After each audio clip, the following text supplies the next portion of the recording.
उत्तर प्रदेश के प्रतापगढ़ जिले की किरण देवी दलिया मऊ की 29 वर्षीय युवती हृदय वाल्व क्षत से पीड़ित थी। इस वजह से उन्हें काफी समय से तेज धड़कन और सांस लेने में तकलीफ हो रही थी और इसलिए वह काम करने में असमर्थ थी। उनकी जान को खतरा था। उनके पति एक सड़क विक्रेता हैं और सड़क पर बैठते हैं, रेडी पटरी वाले हैं, मुश्किल से अपने परिवार का भरण पोषण करते हैं। किरण के पति के ने इलाज के लिए कई अस्पतालों में दिखाया, लेकिन पैसे और इलाज के मामले में कोई राहत नहीं मिली। अंत में उन्होंने उसके इलाज के लिए लखनऊ के Sanjay Gandhi post graduate institute of medical sciences जो है एसपीजीआई, एसजीपीजीआई जो है उसका दौरा किया।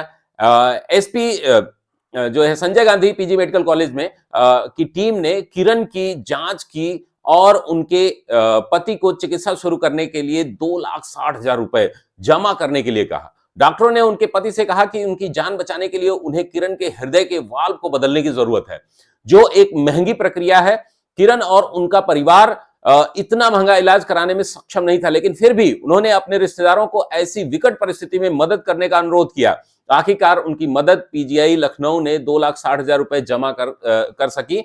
इस बीच लखनऊ जिले के डीआईयू की टीम को इस मामले की जानकारी हुई, तो वह पीजीआई पहुंचकर मरीज के परिजनों से मिले और डीआईयू टीम ने हमारे जो एबी प्रधानमंत्री जो जन आरोग्य योजना है, यानी कि हमारा जो ये स्कीम है, उसके डेटा के, उसके परिवार के विवरण की खोज की और सौभाग्य से उनका परिवार जो है इसके लाभार्थी के रूप में पाया गया। आयुष्मान भारत एक ऐसी योजना है दोस्तों जिसका लाभ लाखों लोगों को मिल रहा है। अब जो है आयुष्मान भारत योजना के सहयोग से जो संजय गांधी मेडिकल कॉलेज लखनऊ ने उनकी ओपन हार्ट सर्जरी पूरी की, निःशुल्क पूरी तरीके से हुआ और 2,60,000 रुपए की पूरी राशि वापस कर दी गई। उन्हें दवाओं, निदान और अन्य सेवाओं सहित उपचार का पूरा कोर्स मुफ्त प्राप्त हुआ। किरण को अस्पताल से छुट्टी मिल गई है और वह ठीक हो गई हैं। किरण और उनका परिवार अब उनकी जान बचाने के लिए आयुष्मान भारत जो है प्रधानमंत्री जन आरोग्य योजना का बहुत आभार व्यक्त करता है। वह आयुष्मान भारत प्रधानमंत्री जन आरोग्य योजना को विशेष रूप से धन्यवाद देती हैं और वो कहती हैं कि उसके बिना बिना वित्तीय बोझ के हमारा इलाज संभव हुआ, जो भविष्य में उनके परिवार पर बहुत अधिक बोझ डाल सकता था। नमस्कार दोस्तों, मैं धनंजय सिंह आप सभी का स्वागत करता हूं अभियान सिविल सर्विसेज में। और दोस्तों, ये निबंध हमने लिखा था 2017 के मेंस में, यानी कि 18 में, और ये 2018-19 में नहीं आया निबंध, 2020 की मुख्य परीक्षा में आया था। और इस निबंध को अभी भी प्रासंगिक है। ये निबंध कैसे है कि आयुष्मान भारत डिजिटल योजना पर एक निबंध का काम हम लोगों का चल रहा है और उसके आधार पर इसको नए रूप में एक प्रदर्शित किया जाएगा कुछ ही दिनों में। आयुष्मान भारत जो है 2020 की मुख्य परीक्षा में पूछा जा चुका है, लेकिन फिर भी ये इसका लाभ जन जन को इतना मिल रहा है। करोड़ों लोग लाभार्थी इससे रजिस्टर्ड हो चुके हैं और भारत सरकार की ये बड़ी महत्वाकांक्षी योजनाओं में से एक है।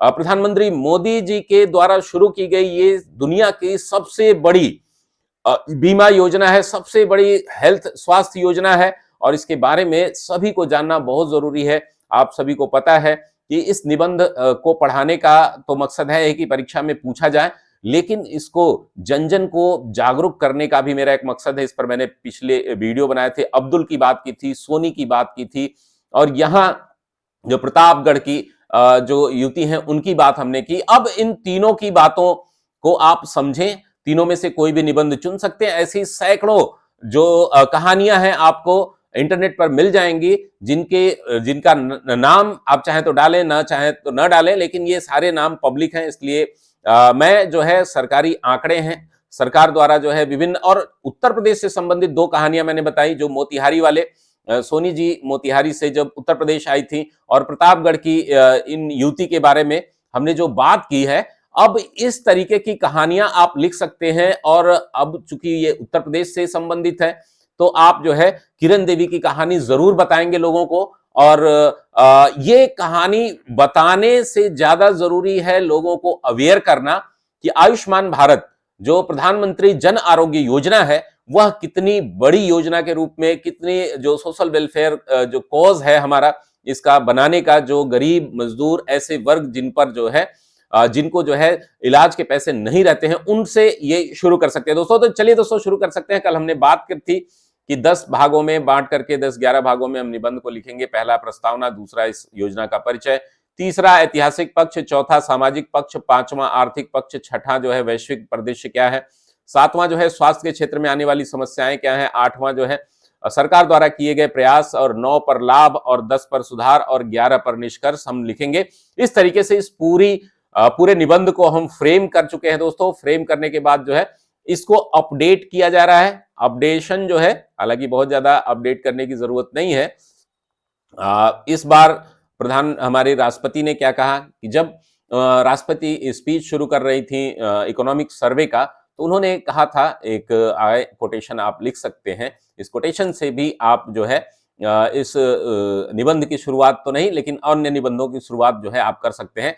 जैसे उन्होंने कहा था कि हमारे भारत में एक तरफ काशी विश्वनाथ मंदिर बन रहा है, एक तरफ महाकाल महालोक बन रहा है, एक तरफ केदारनाथ धाम का निर्माण हो रहा है, और एक तरफ जो है पूरे भारत के जिले जिले में मेडिकल कॉलेज खुल रहे हैं। हमारी जो बड़ी योजनाएं हैं, विशेषकर जो आयुष्मान भारत, हमारा मेक इन इंडिया और आत्मनिर्भर भारत, इन योजनाओं का लाभ जन जन को मिल रहा है। और साथ ही दोस्तों हमारा भारत ने अपने पहले जो जो क्राफ्ट कैरियर है, एयरक्राफ्ट कैरियर है विक्रांत, उसका निर्माण कर लिया। तो ये राष्ट्रपति द्रौपदी मुर्मू के कथन है। इस तरीके के कोटेशंस आप याद कर सकते हैं, लिख सकते हैं। इस तरीके की कोटेशन की पूरी श्रृंखला जो है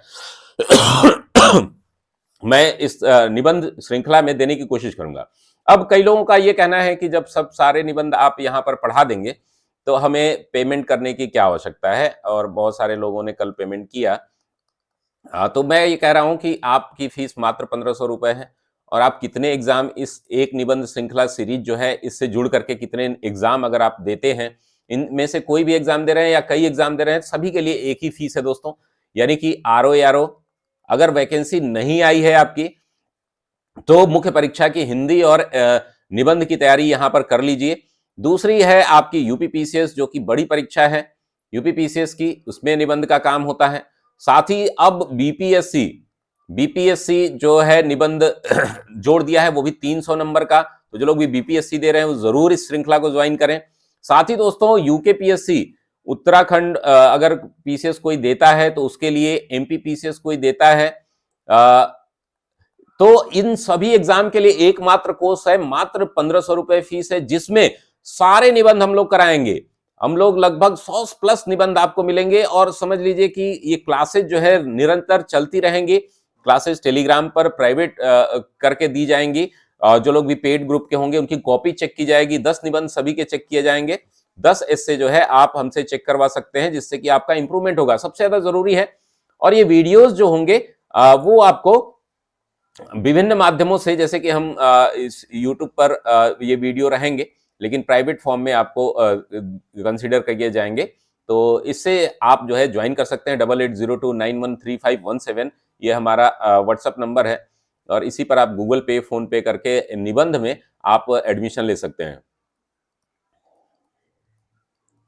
तो चलिए दोस्तों शुरू करते हैं इस निबंध की श्रृंखला को। प्रस्तावना इसकी भी अलग से आप लिख सकते हैं, इसमें प्रस्तावना एक लिखी गई है, उसका भी लाभ आप ले सकते हैं। तो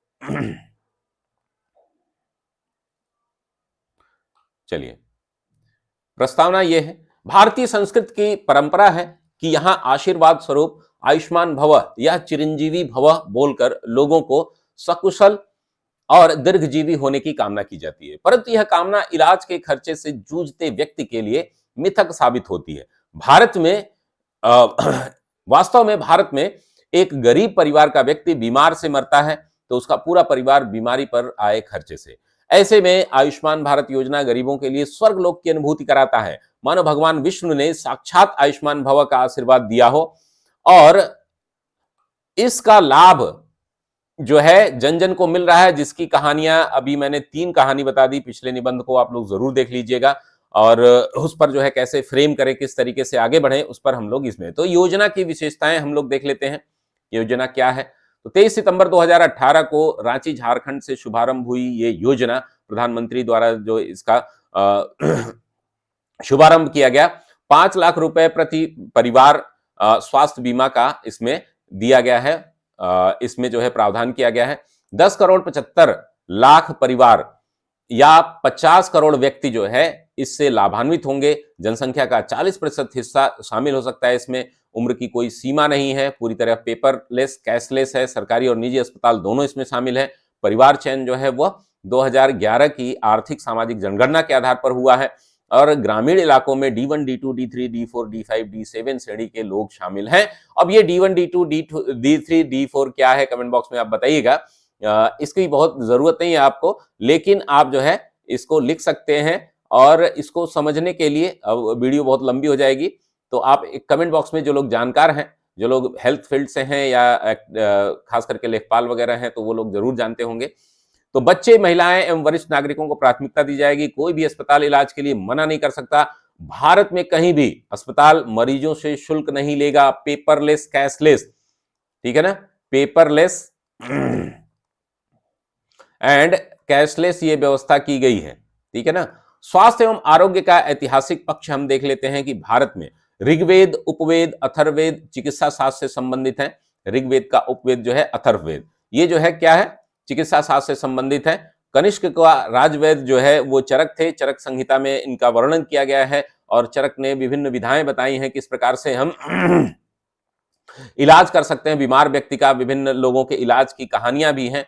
गुप्तकालीन सुश्रुत में सुश्रुत संहिता शल्य चिकित्सा ग्रंथ के रूप में जाना जाता है। फिरोज शाह तुगलक ने खैराती अस्पताल यानी कि निःशुल्क जो है अस्पताल की पहली बार जो है साक्ष्य आता है इतिहास में दारुल शफा के नाम से, फिरोज शाह तुगलक के काल में। 1964 में भारत स्वास्थ्य सुधार के लिए सेंट जोसेफ व विलियम मोरे की अध्यक्षता में एक कमेटी की गठन हुआ था, जिन्होंने क्या कहा था कि सभी नागरिकों को मुफ्त स्वास्थ्य सुविधा मिलनी चाहिए। लोगों के इलाज के लिए सरकारी बजट का 15% जो है स्वास्थ्य पर खर्च होता है। अभी कमेंट बॉक्स में आप लोग बताएंगे कि वर्तमान में स्वास्थ्य पर कितना प्रतिशत जो है जीडीपी का खर्च हो रहा है। कमेंट बॉक्स में बताएंगे। कमेंट बॉक्स में वर्तमान में जीडीपी का कितना प्रतिशत जो है स्वास्थ्य पर खर्च होता है। तो इसके लिए जो तथ्य हैं उन तथ्यों को भी मैं अभी जो हमारे विभिन्न मंत्रालय की रिपोर्ट आदि है उस पर कलेक्शन चल रहा है। जैसे ही प्रारंभिक परीक्षा समाप्त होती है, आपको मुख्य परीक्षा के लिए ढेर सारे तथ्य भी, ढेर सारे कोटेशंस, ढेर सारे रिपोर्ट्स आपको दे दिए जाएंगे अलग से। इसका आर्थिक पक्ष हम देखते हैं दोस्तों। वर्तमान में स्वास्थ्य पर खर्च जो है ये कितना है, 1.515% जो है सकल घरेलू उत्पाद का है, जो कि बढ़ा है कोविड में, ठीक है ना। कोविड में बढ़ा है, वही मैं कह रहा हूं कि ये पुराने आंकड़े हैं, तो इसको जो है थोड़ा सा अपडेट मैं कर दूंगा। इस पर काम चल रहा है। आयुष्मान भारत डिजिटल अब जो है आपके निबंध का अगला जो आएगा यूपीपीसीएस में। अन्य निबंध, अन्य जो भी निबंध लोग लिख रहे हैं, चाहे वो एमपीपीएससी है, इस बार क्यों एमपीपीएससी में आने की संभावना है, तो मैं बता दूं कि सबसे ज्यादा लाभार्थी जो आयुष्मान भारत योजना के हैं वो कहां पे हैं, एमपी में है, ठीक है ना। तो वहां पर ये निबंध जो है बहुत प्रासंगिक बनता है। एमपीपीएससी वाले बिहार के बहुत सारे लोग जो है वो इससे लाभान्वित हैं, तो वहां पर भी निबंध को आने की संभावना है। इसे बढ़ाकर 2025 तक 2.5% जीडीपी का करना है, लेकिन बीच में कोरोना के आने से ये खर्च बढ़ा है, ठीक है ना। सार्वभौमिक स्वास्थ्य कवरेज जो है सतत विकास के लिए आवश्यक है, समावेशी विकास के लिए आवश्यक है। और नीति आयोग की रिपोर्ट जो है वो प्रतिवर्ष 6 करोड़ लोग महंगे इलाज के खर्च की वजह से गरीबी रेखा से नीचे चले जाते हैं। यानी कि ये जो आपकी बीमारी है ये इतनी ज्यादा इम्पैक्ट डालती है आपके अर्निंग पर कि कोई भी, किसी भी प्रकार के मध्यम वर्ग का व्यक्ति जो है, अगर कोई भयंकर बीमारी से उसके परिवार में कोई पीड़ित हो जाता है तो उसकी स्थिति जो है वह गरीबी रेखा से नीचे लेकर के चली जाती है। वर्तमान स्थिति क्या है दोस्तों, तो प्रारंभ में 2 महीने में, अभी तो योजना के कई साल हो चुके हैं, तो इसकी जो है आप जो है इसको अलग से अपडेट कर दिया जाएगा, ठीक है ना। लेकिन इसमें जो है अभी जो है 1 करोड़ से 10 करोड़ से ज्यादा, 1 करोड़ से ज्यादा, मेरे ख्याल से 10 करोड़ से ज्यादा लोग जो है इसमें रजिस्टर्ड हो चुके हैं, ठीक है ना। जो टारगेट है उसका पूरा हो चुका है मेरे ख्याल से। तो इसमें जो है सरकारी अस्पताल, निजी अस्पताल दोनों में है। ये आंकड़ा पुराना है तो इसको आप छोड़ दीजिएगा। वैश्विक परिदृश्य हम देखते हैं। The global burden of disease report जो है लेसेंट द्वारा प्रकाशित 195 देशों की सूची में भारत का 145वां स्थान है। चीन, बांग्लादेश, श्रीलंका, भूटान से भी हम पीछे हैं।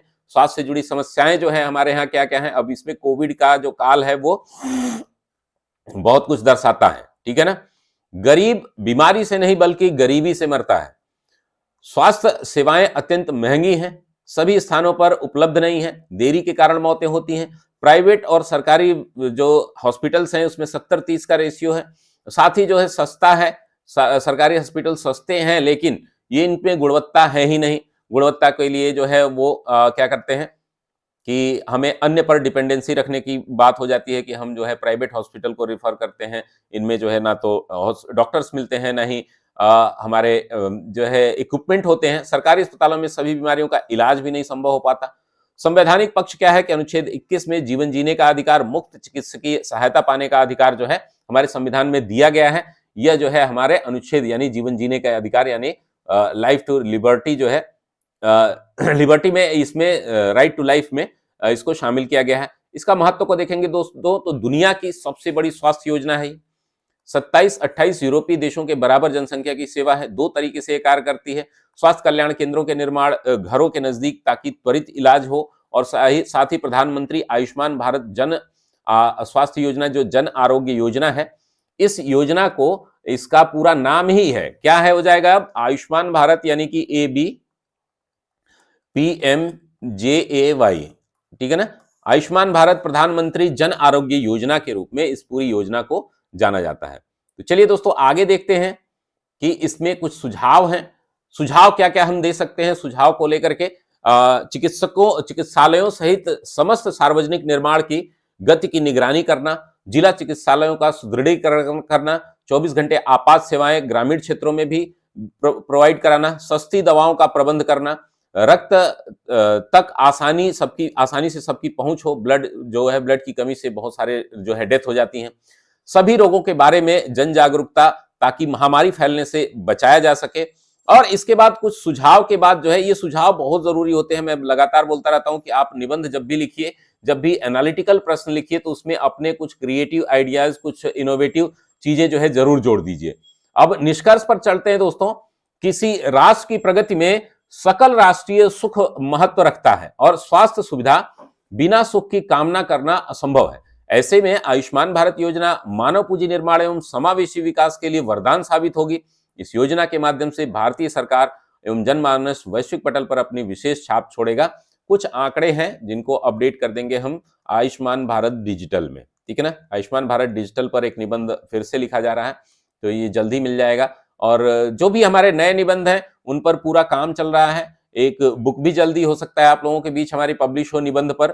और सभी लोगों से निवेदन है कि इस वीडियो को शेयर जरूर किया करें। और अगर आप लाभान्वित हो रहे हैं तो अपने दोस्तों को जरूर बताएं कि हमारे कोर्स से जुड़े। पेड कोर्स की फीस मात्र 1500 रुपए है और ये पूरे 1 साल के लिए वैलिड रहती है, 1 ईयर के लिए, ठीक है ना। जैसे कि आप आरओ एग्जाम के लिए हैं तो आरओ एग्जाम के मेंस तक अपडेटेड आपको मिल जाते हैं, उसका अलग से कोई चार्ज नहीं देना होता है। बीपीएससी के लिए हैं तो बीपीएससी पर एग्जाम जब भी होगा तो उसके अपडेटेड मैटर आपको मिल जाएंगे।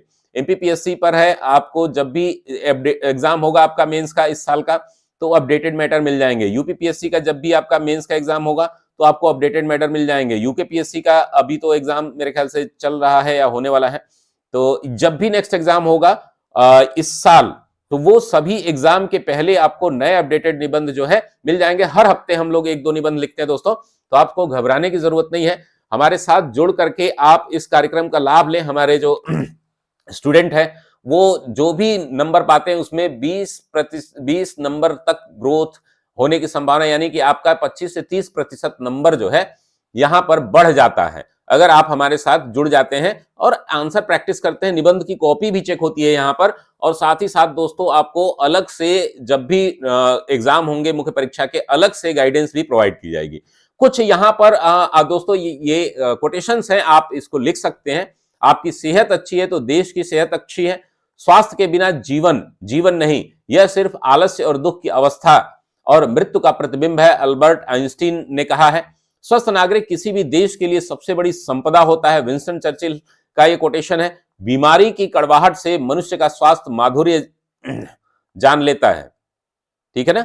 बीमारी की कड़वाहट से मनुष्य का स्वास्थ्य जो है वो स्वास्थ्य का माधुर्य जान लेता है कि स्वास्थ्य का क्या महत्व है। और अच्छी सेहत का राज शांति से रहने में है, गांधी जी ने कहा है। अच्छा स्वास्थ्य और अच्छी समझ दोनों जीवन के सबसे बड़े आशीर्वाद हैं। तो ये रही कंप्लीट जानकारी दोस्तों। आशा करता हूं आपको क्लास पसंद आ रही होगी और ये सीरीज रेगुलर चलती रहेगी। 15 दिन तक मैं लगातार निबंध देता रहूंगा। जो लोग भी एडमिशन लेना चाहते हैं जल्द से जल्द जो है एडमिशन ले लें, क्योंकि फीस बढ़ भी सकती है।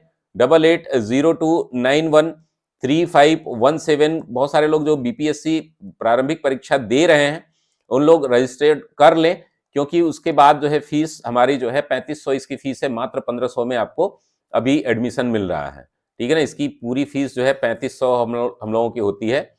और अगर आप जो है पीडीएफ लेना चाहें तो पीडीएफ के लिए भी अलग से संपर्क कर सकते हैं। बहुत बहुत धन्यवाद दोस्तों, मिलते हैं हम लोग अगली क्लास में।